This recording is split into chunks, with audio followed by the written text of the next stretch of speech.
وأفوض أمري إلى الله إن الله بصير بالعباد. أعوذ بالله من الشيطان اللعين الرجيم. بسم الله الرحمن الرحيم.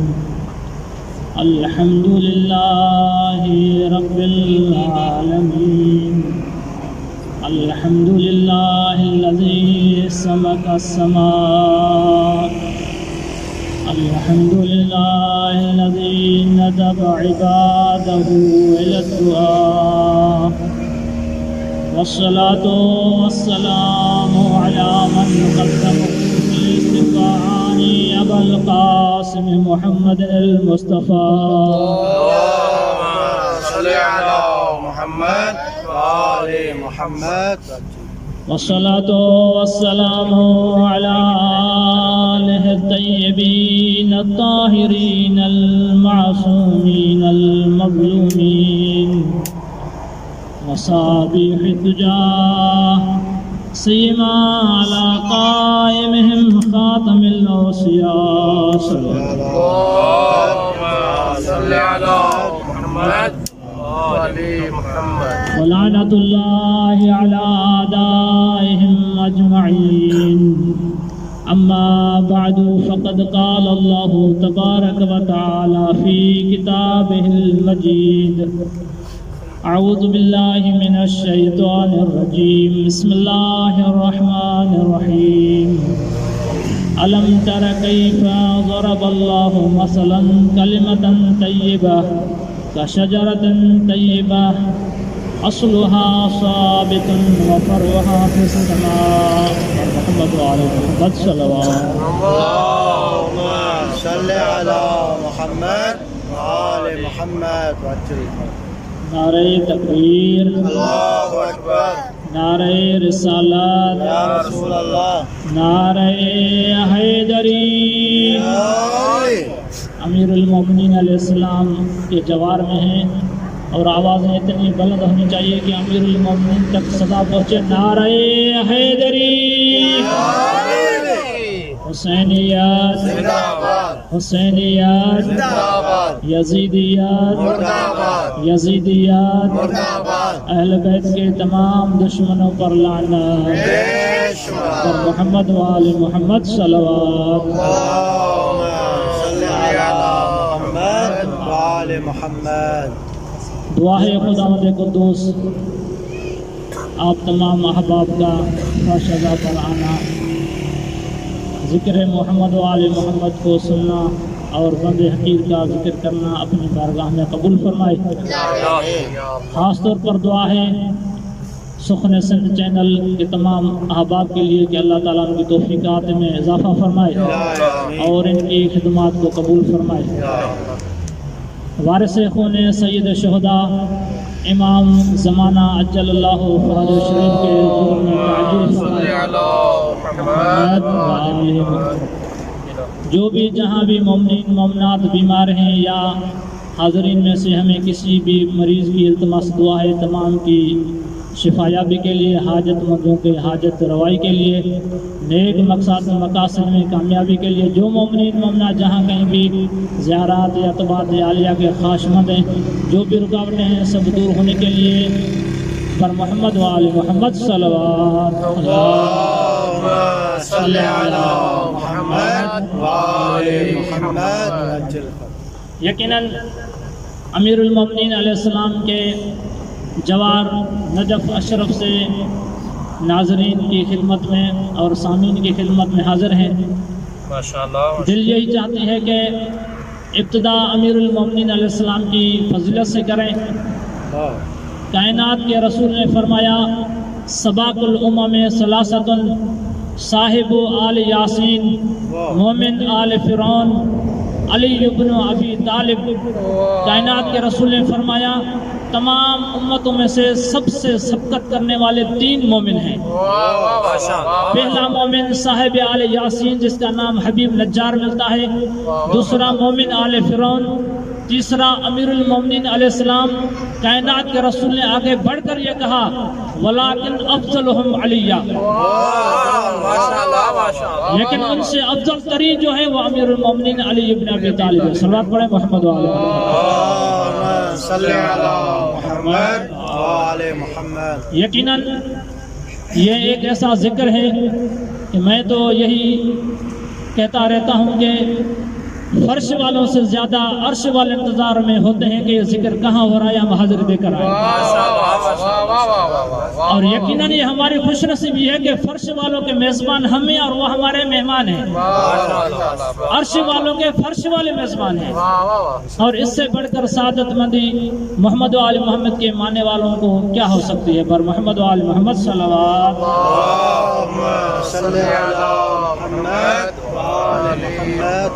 انشاءاللہ مختصر ٹائم میں کچھ معروضات عرض کرنے ہیں، اور خاص طور پر میرے ذہن میں، میری نظر میں حالات حاضرہ جو آپ سب جانتے ہیں کہ اس وقت یزید کے پجاری کھلے عام میدان میں آ چکے ہیں۔ میں نے چاہا کہ کچھ یزید کی پستی کو، یزید کی حقارت کو، یزید کی ذلت کو بیان کریں اور مسلمانوں کے ضمیروں کو جھنجھوڑیں کہ یزید سے دور رہیں، حسین سے منسلک ہو جائیں۔ اللہ تبارک و تعالیٰ کا ارشاد ہوتا ہے الم تر کیف ضرب اللہ مثلا کلمۃ طیبہ کشجرۃ طیبہ۔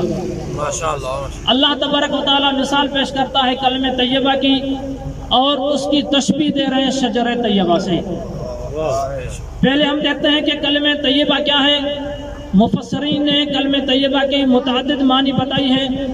کلمہ طیبہ کی معنی یہ ہے کہ قول حق، جو بھی حق بات ہو وہ کلمہ طیب ہے۔ یا کلمہ طیب کی معنی یہ ہے کہ حق کی طرف دعوت دینے میں جو کلمات استعمال کیے جائیں وہ کلمہ طیبہ ہیں۔ اور تیسری معنی یہ بتائی گئی ہے کہ کلمہ طیبہ سے مراد کلمہ توحید ہے، لا الہ الا اللہ۔ یہاں تک واضح ہو گیا کلمہ طیبہ۔ اس کے مقابلے میں کلمہ خبیثہ بھی ہے۔ کلمہ خبیثہ کی معنی کیا ہے؟ کلمہ خبیثہ یعنی قول باطل۔ کلمہ خبیثہ کی تیسری معنی اس کے مقابل میں کہ باطل کی طرف دعوت دینے میں، فساد کی طرف دعوت دینے میں، ضلالت کی طرف دعوت دینے میں جو کلمات استعمال کیے جائیں اس کو کلمہ خبیثہ کہتے ہیں۔ یہ کلمہ طیبہ اور کلمہ خبیثہ ہو گیا۔ اب اللہ تبارک و تعالیٰ نے کلمہ طیبہ کو شجرہ طیبہ سے تشبیہ دی ہے۔ اب ہمیں دیکھنا ہے کہ شجرہ طیبہ کیا ہے۔ شجرہ طیبہ خود قرآن کریم سے پوچھیں، مفسرین ظاہری جو اس سے معنی لیتے ہیں وہ یہ ہے کہ ایک کھجور کا درخت جو کہ انسان کی زندگی کے لیے، انسان کی صحت کے لیے 100% سودمند ہے۔ اور صاحب تفسیر نمونہ نے یہ کہا کہ اللہ تبارک و تعالیٰ یہاں پر حق کو تجسیم دے کر سمجھا رہا ہے، اس لیے کہ انسان فطری طور پر محسوسات کی طرف زیادہ مائل ہوتا ہے۔ جب محسوسات شجر کیا ہے، محسوسات میں سے ہے، جب شجرہ طیبہ کی مثال انسان کو سمجھ آ جائے گی تو کلمہ طیبہ کی بھی مثال سمجھ میں آ جائے گی۔ اور اس کی صفات کیا ہے؟ اصلھا ثابتن، اور اس کی جڑیں مضبوط، مستحکم اور محکم ہیں۔ وفروھا فی السماء، اور اس کے فروعات آسمان کی طرف بلند ہیں۔ میں یہاں پر جملہ یوں عرض کروں کہ بعید نہیں کہ مناسب ہوگا کہ شجرہ طیبہ وہ ہے جس کی جڑیں زمین میں مضبوط تر ہوں۔ دنیا کا کوئی بھی طوفان، ظلمات کا کوئی بھی طوفان، بے غیرتی کا کوئی بھی طوفان، بے شرمی کا کوئی بھی طوفان اس شجرہ طیبہ کے جڑ کو کبھی نہیں اکھاڑ سکتا۔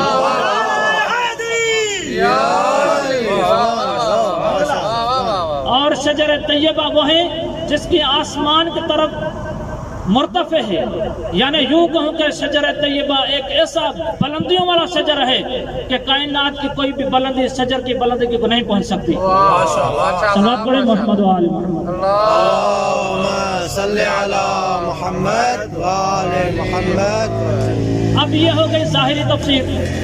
شجرہ طیبہ کے مقابل میں قرآن کریم کی یہ جو آیت میں نے پڑھی سورہ ابراہیم کی آیت نمبر 24، دوسری سورہ بنی اسرائیل میں آیت نمبر 60، اس میں اللہ تبارک و تعالیٰ نے شجر ملونہ کا ذکر کیا ہے اور اپنے حبیب سے فرمایا وما جعلنا رؤیاک التی اریناک الا فتنۃ الناس وشجرۃ الملونہ، اے حبیب ہم نے تجھے وہ خواب جو دکھلایا تھا وہ لوگوں کے لیے امتحان تھا اور ایک شجر ملونہ بھی دکھایا تھا۔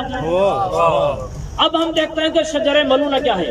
یہ باتیں کرنے کے بعد انشاءاللہ ایک نتیجے کی طرف آؤں گا۔ بسم اللہ۔ شجر ملونہ میں گارنٹی سے کہتا ہوں کہ 15 سے 16 اہل سنت کی کتابوں میں یہ روایات موجود ہیں کہ شجر ملونہ سے مراد بنی امیہ والے ہیں۔ جب کائنات کے رسول نے معراج کی رات میں اب یہ خواب میں دیکھا یا بیداری میں دیکھا، مفسر میں اختلاف ہے، لیکن جب شجر ملونہ کو دیکھا تو کائنات کے رسول کو کیا محسوس ہوا؟ کائنات کے رسول کو یہ محسوس ہوا کہ بنی امیہ والے میرے منبر پر جس طرح ناچ رہے ہیں جس طرح بندر ناچتے رہتے ہیں۔ روایات میں تاریخ بتاتی ہے کہ اس کے بعد کائنات کے رسول اتنا غمگین ہو گئے کہ کبھی بھی کائنات کے رسول کو ہنستا ہوا دیکھا نہیں گیا۔ تو اپنے حبیب کو اللہ تبارک و تعالیٰ تسلی دینے کے لیے کہا کہ اے میرے حبیب گھبرانا نہیں ہے، یہ ہمیشہ تیرے منبر پر مسلط نہیں ہو گئی، لوگوں کی آزمائش ہے۔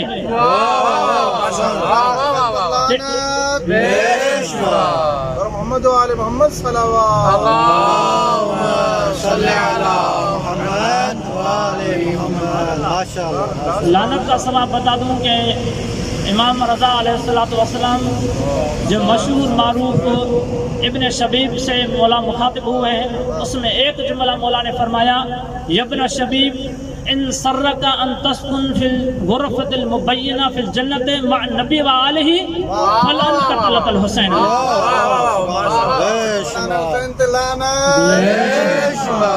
ترجمہ علماء کرام سمجھ گئے ہیں، لیکن جو دیکھنے والے کو بتانے کے لیے کہ امام رضا فرماتے ہیں ابن شبیب اگر تم چاہتے ہو کہ نبی اور آل نبی کے ساتھ کشادہ غرف میں کمروں میں جنت میں رہو تو حسین کے قاتلوں پر لعنت کرتے رہو۔ امام حسین کے قاتلوں پر لعنت۔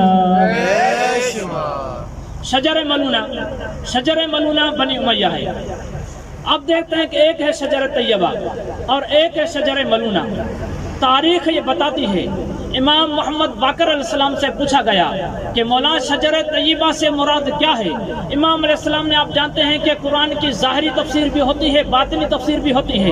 زیادہ باطنی تفسیر وہی جانتے ہیں جو حقیقی مفسر قرآن وارث قرآن ہیں۔ امام باقر علیہ السلام نے فرمایا شجر طیبہ کی معنی انہا النبی و فروہا علی و غصنہا فاطمہ الزہرا۔ شجر طیبہ سے مراد نبی کریم ہے اور اس کی فرا جو ہے امیر المومنین ہے اور اس کی ٹہنیاں جو ہیں جناب زہرا ہیں۔ اور آگے امام محمد باقر علیہ السلام فرماتے ہیں وشیتنا ورقها۔ اللہ اکبر، تکبیر، اللہ اکبر، رسالت یا رسول اللہ، رسالت یا رسول اللہ، حیدری، یا علی، آواز بلندر صلوات۔ اللہم صلی علی محمد و آل محمد۔ امام علیہ السلام نے فرمایا کہ اس درخت کے پتے جو ہیں وہ ہمارے شیعہ اور ہمارے محبین ہیں۔ ایک روایت اور امام جعفر صادق علیہ السلام نے فرمایا، کچھ الفاظ میں مختلف روایت ہے، امام علیہ السلام نے فرمایا انا رسول اللہ صلی اللہ علیہ وآلہ وسلم اصلها صلی علی محمد و آل محمد۔ اور اس شجر کا اصل جو ہیں وہ کائنات کے رسول ہیں۔ وَأَنَّ أَمِيرَ الْمُؤْمِنِينَ فَرْوَهَا وَأَوْلَادُ مِنْ ذُرِّيَّتِهِمَا غُصَنُهَا، اور ان دونوں کی ذریت ان شجر کی ٹہنیاں ہیں۔ وَثَمَرُهَا عِلْمُ الْأَئِمَّةِ، اور اس کا ثمر جو ہے ائمہ معصومین اسلام کا علم ہے۔ کسی نے کہہ دیا کہ مولا آپ جب شجر کی یہ تفسیر کر رہے ہیں، اس کی اصل کائنات کے رسول ہیں، اس کی فرا امیر المومنین علیہ السلام، اس کی ٹہنیاں ان کی ذریت ہے اور اس کا ثمر ائمہ معصومین اسلام کا علم ہے، تو 25ویں آیت کی ابتدا میں اللہ تبارک و تعالیٰ نے کہہ دیا وتؤتی اکلھا کل حین باذن ربھا، اور ہر وقت اللہ کے حکم سے یہ شجر ثمر دیتا رہتا ہے۔ تو مولانا سے ثمر سے مراد کیا ہے؟ امام جعفر صادق علیہ السلام نے فرمایا ہر زمانے کا امام جو اپنا علم اپنے امام، ہر زمانے کا امام جو علم اپنے زمانے کے لوگوں میں بانٹتا رہتا ہے، یہ ثمر ہے۔ صلوات پڑھیں محمد وآل محمد۔ یقیناً عزیزان محترم، اس پھر آیت کے مصادیق میں سے ہمارے امام زمانہ بھی ہیں جو آج تک موجود ہیں اور ہمارے علم کے خیرات ہمیں بانٹ رہے ہیں۔ بلندر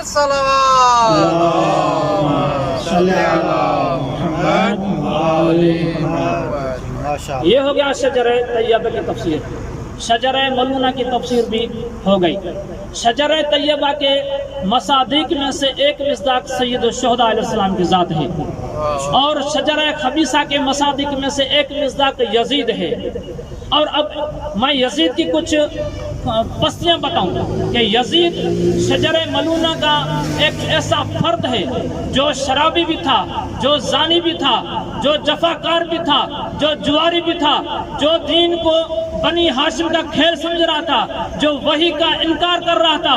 میں الفاظ کو چینج کروں، یزید جو ہے وہ ابو سفیان کا وارث ہے، یزید جو ہے ابو جہل اور ابو لہب کا وارث ہے، یزید نمرود اور شداد کا وارث ہے، یزید فرعون کا وارث ہے، یزید شیطان کا وارث ہے۔ اور سید الشہداء علیہ السلام وہ تھے جو شراب کا سد باب کرنے آئے، جو زنا کا سد باب کرنے آئے، بغیرتوں میں غیرت کے خیرات بانٹنے آئے، بے نمازوں کو نماز بنانے کے لیے آئے، بے شرموں کو شرم دینے کے لیے آئے۔ اور میں یوں کہوں کہ سید الشہداء امیر المومنین کے وارث، کائنات کے رسول کے وارث، حضرت ابراہیم کے وارث، حضرت موسیٰ عیسیٰ کے وارث، حضرت ابراہیم کے وارث، حضرت آدم کے وارث اور رحمان کے وارث ہیں۔ صلوات پڑھیں محمد وآل محمد۔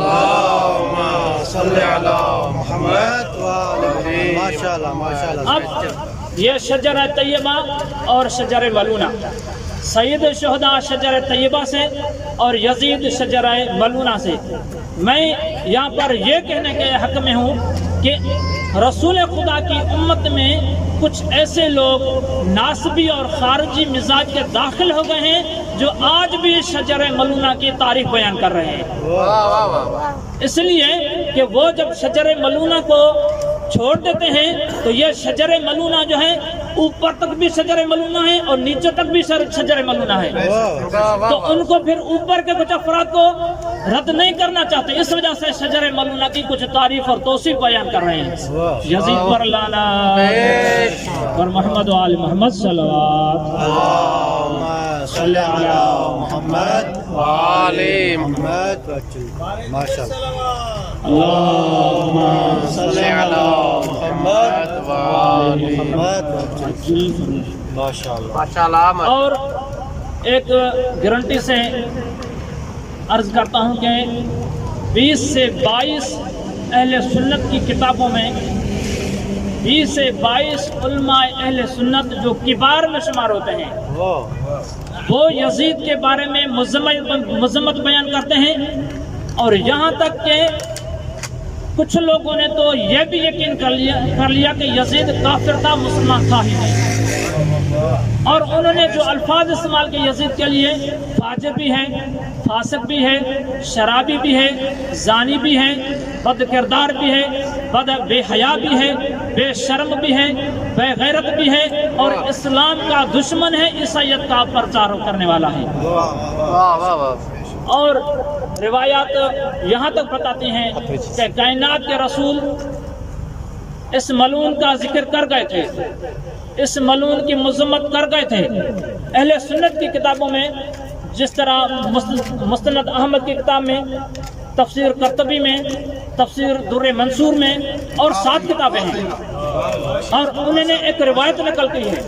اور میں یہی کہوں کہ جو یزید کی خلافت کو صحیح مانتے ہیں اور رسول خدا کی حدیث بھی پڑھتے ہیں، ان کا عقل کہاں ٹھکانے لگا ہوا ہے کہ رسول خدا کی حدیث بھی پڑھتے ہیں اور اس کی خلافت کو صحیح بھی مانتے ہیں۔ وہ حدیث یہ ہے کہ یہ حدیث ابو ہریرہ نے صحیح بخاری میں بھی نقل کی ہے، رسول خدا نے فرمایا اول من یبدل سنتی رجل من بنی امیہ یقال لہ یزید، میری سنت کو سب سے پہلے تبدیل کرنے والا ایک مرد ہوگا بنی امیہ سے جس کو یزید کہا جاتا ہے۔ اور مسلمانوں کی عقل پتہ نہیں کہاں ٹھکانے لگی۔ اور رسول خدا نے دوسری حدیث میں فرمایا میری امت کی ہلاکت ایک نوجوان بچے کے ہاتھ سے ہوگی، یقال لہ یزید، اور اس کو یزید کہتے ہیں۔ ابن حجر مکی فرماتے ہیں کہ میں نے دیکھا، روایات میں دیکھا کہ ابو ہریرہ بازار میں پھرتا رہتا ہے اور یہ جملے کہتا رہتا ہے کہ اے پروردگارا مجھے 60 ہجری والا سال نصیب نہ کرنا۔ ابو ہریرہ سے پوچھا گیا کیوں؟ کہا کہ اس وجہ سے جو رسول خدا کی حدیث ہے کہ ایک غلام اور ایک بچے سے میری امت ہلاک ہوگی، وہ 60 ہجری کا سن ہوگا اور وہ یزید ملعون ہوگا جو امت کو ہلاک کرنے والا ہوگا۔ یہاں تک کہ انہوں نے مذمت کی، لیکن مسلمان پھر بھی مسلمانوں میں کچھ خارجی اور ناصبی گھس آئے جو مسلمانوں کے چہرے کو بدلنا چاہتے ہیں۔ اور محمد و آل محمد صلی اللہ علیہ وسلم۔ سید الشہداء وہ ہستی ہیں کوئی جو یقیناً اس آیت کا مصداق ہے کہ پروردگار کا ارشاد ہوتا ہے لتخرج الناس من الظلمات الى صراط العزیز الحمید، کہ امام حسین وہ ہستی ہیں کہ جو لوگوں کو ظلمات سے نکالے اور اللہ کے صراط کی طرف ہدایت کرے۔ کیوں امام حسین علیہ السلام اس طرح کرنا چاہتے ہیں؟ اس لیے کہ کائنات کے رسول اپنی زندگی میں فرما گئے تھے ان الحسین مصباح الہدی و سفینۃ النجات، اور حسین ہدایت کا چراغ ہے اور سفینہ نجات ہے۔ ایک روایت مولا کے فضائل کی پھر مصاحب کی طرف ابو ہریرہ کی روایت ہے، ابی محمد اس کے راوی ہیں۔ وہ کہتے ہیں کہ ایک مرتبہ ہم کسی خاتون کے تشییع جنازے میں جا رہے تھے، کہیں پر راستے میں تشییع جنازے والے تھک کر بیٹھے تو اسی اثنا میں ایک مرد کا جنازہ آیا، انہوں نے بھی وہیں پر قیام کیا۔ میں نے کیا دیکھا کہ اس میں امام حسین بھی تھے، وہ تو حسین لفظ استعمال کر رہے ہیں، ہمیں امام حسین کہنا ہے، امام حسین بھی تھے۔ تو جیسے امام حسین تھک کر بیٹھے تو ابو ہریرہ ان میں تھا، فجاء ابو ہریرہ ينظف قدم ترابہ بطرف ثوبہ، ابو ہریرہ آگے بڑھا اور اپنی ابا کے دامن سے سید الشہداء کے قدموں کی مٹی کو صاف کرنے لگا۔ امام حسین علیہ السلام نے فرمایا انت فعلت ھذا، اے ابا ہریرہ یہ کام تو کر رہا ہے؟ یعنی امام حسین یہ سمجھنا چاہتے تھے کہ ہو سکتا ہے کہ سفید ریش ہے اور اس کا احترام باقی رہ جائے۔ امام حسین منع کرنا چاہتے تھے کہ ابا ہریرہ یہ کام تو نہ کر، لیکن ابو ہریرہ کہتے ہیں دعنی یا حسین، دعنی یا حسین، اے حسین مجھے یہ عظیم کام کرنے دے، یہ مجھے عظیم کام کرنے دے۔ مولا حسین زبان حال سے پوچھتے ہیں ابو ہریرہ آخر کیا بات ہے؟ ابو ہریرہ نے فرمایا لو علم الناس منک کما اعلم لحملوک علی رکابہم، اگر لوگوں کو تیری فضیلت کا، لوگوں کو تیری عظمت کا پتہ چل جائے، جو میں چاہتا ہوں وہ لوگ آپ کو کندھوں پر اٹھا کر چلتے پھرتے رہیں گے۔ محمد صلی اللہ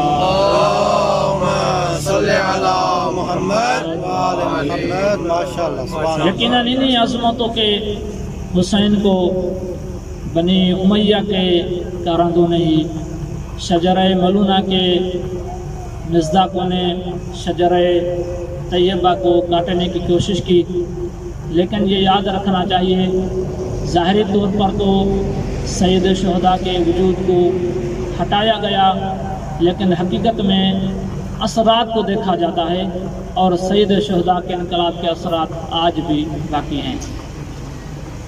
ایک دو روایات مصعب کی غریب کربلا کے حق میں، دو آنسو آ گئے تو ہماری اور آپ کی بخشش کا سامان ہو جائے گا۔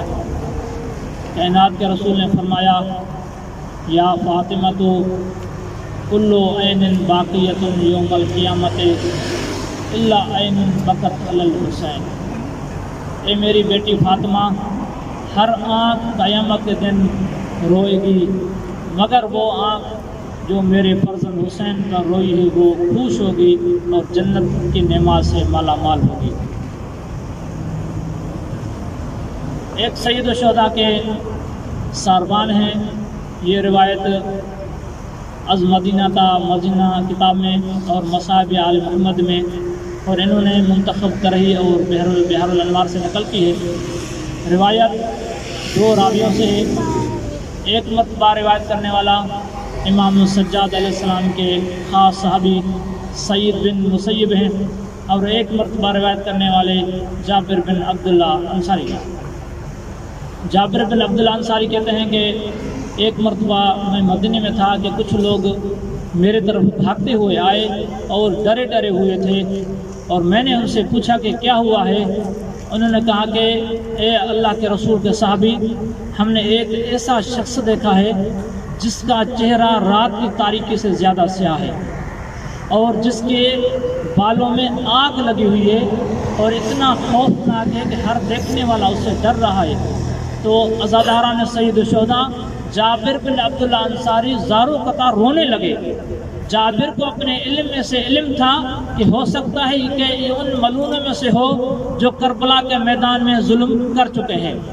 سعید بن مسیب جو روایت کرتے ہیں وہ کہتے ہیں کہ کربلا کے واقعے کے بعد 1 سال بعد میں حج پر گیا. ہم دیکھتے ہیں طواف کے دوران کہ ایک شخص ہے جس کے ہاتھ بھی کٹے ہوئے ہیں اور چہرہ اس کا رات کی تاریکی سے زیادہ سیاہ ہے، اور ان الفاظ میں دعا کر رہا ہے کہ اے پروردگارہ میرے گناہوں کو معاف کر دے، جبکہ میں جانتا ہوں کہ تو مجھے معاف نہیں کرے گا. جبکہ زمین کے تمام گناہ گار معاف ہو جائیں گے، میرا گناہ ان سے بھی بڑھ کر ہے. سعید بن مسیب کہتے ہیں ہم اس کے قریب گئے. اے بدبخت، اللہ کی رحمت سے مایوس نہیں ہونا چاہیے. تیرا کون سا ایسا بڑا گناہ ہے تو جس پر تو یہ کہہ رہا ہے؟ وہ کہتا ہے کہ میں اپنے گناہ کو اور اپنے آپ کو جانتا ہوں. آخر انہوں نے کہا کہ بتا تو صحیح تیرا گناہ کیا ہے. وہ کہتے ہیں کہ میں امام حسین کے اونٹوں کا ساربان تھا، اور مدینہ سے کربلا تک مولا حسین کے اونٹوں کی ساربانی کرتا رہا، لیکن مولا حسین کا مدینے میں ہی ازار بند دیکھا تھا جو بہت قیمتی تھا. اس دن سے میری دل میں خواہش پیدا ہو گئی کہ میں ازار بند ایک دن حاصل کروں گا.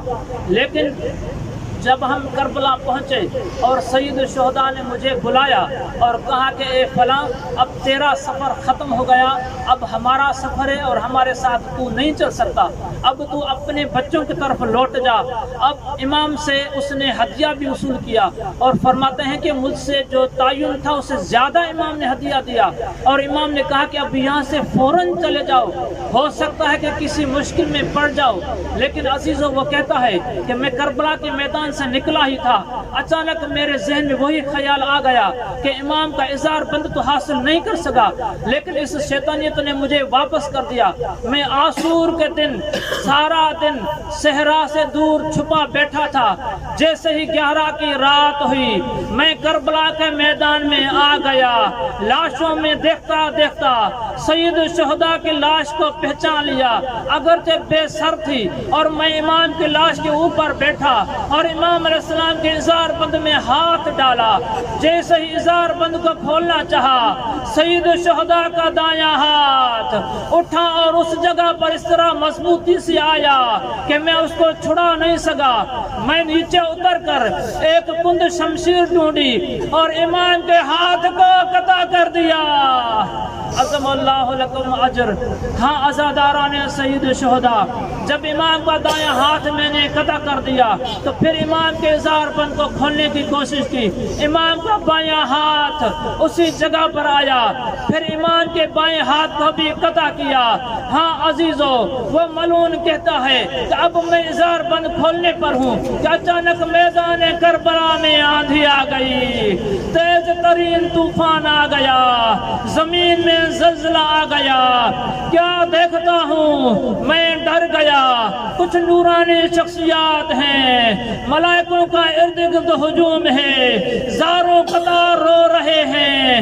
کوئی کہہ رہا ہے کہ واہ بنیا، وہ کوئی کہہ رہا ہے کہ یا اخا، کوئی کہہ رہا ہے کہ یا ابتا. ہاں عزیز عزیزوں تم بڑی آوازوں میں وہ بیان کر رہے ہیں. ہر ایک سید الشہداء کے پاس آتا ہے, تسلیت عرض کرتا ہے, تعزیت دیتا ہے, گریہ کرتا ہے. ایک مرتبہ میں نے دیکھا امیر المومنین آگے بڑھے, اپنے فرزند کو اٹھایا, مولا حسین اٹھ کر بیٹھ گئے. امام نے فرمایا اے میرے فرزند, امت نے آپ پر بہت ظلم کیا. مولا حسین گویا ہوا, بابا میرا عباس بھی مار دیا, بابا میرا اکبر بھی مار دیا, بابا میرا اصغر بھی مار دیا. ہاں عزیزو, وہ ملعون کہتا ہے کہ میں لاشوں کی اوٹ میں چھپا ہوا تھا, اچانک رسول خدا کی مجھ پر نظر پڑ گئی. رسول خدا نے بے سخت یہ جملے کہے, یا اخص الانام لعنت اللہ الملک العلام قطع یدے ولدی. ایک پست ترین انسان, علام الغیوب, اللہ کی تجھ پر لعنت ہو, کیا کر دیا میرے فرزند کے ساتھ. سودک اللہ وجہک وقطع یدیک فی الدنیا قبل الاخرہ. تیرا چہرہ سیاہ ہو جائے اور تیرے ہاتھ آخرت سے پہلے قطع ہو جائیں. وہ کہتے ہیں کہ جیسے ہی رسول خدا کی نفرین تمام ہوئی, میرے ہاتھ شل ہو گئے, میرا چہرہ سیاہ ہو گیا. بس میں وہیں سے چلا اور دیکھا کہ نورانی شخصیات بیان کر رہی ہیں. ایک خاتون کی درد بھری آواز آئی اور دل ہلا دینے والی آواز تھی. فرماتی ہیں واہ مقتولہ, واہ ذبیحہ, واہ حسینہ, واہ غربتہ. عجیب جملے ہیں جناب زہرا کے. بی بی فرماتی ہے یا بنیا قتلوک ما رفوک, اے میرے لال تجھے قتل کر دیا, قدردانی نہیں کی. حتی من شرب الماء منعوک, اے میرے لال یہاں تک کہ تجھے ایک گھونٹ پانی سے بھی منع کر دیا. اللہ لعنت.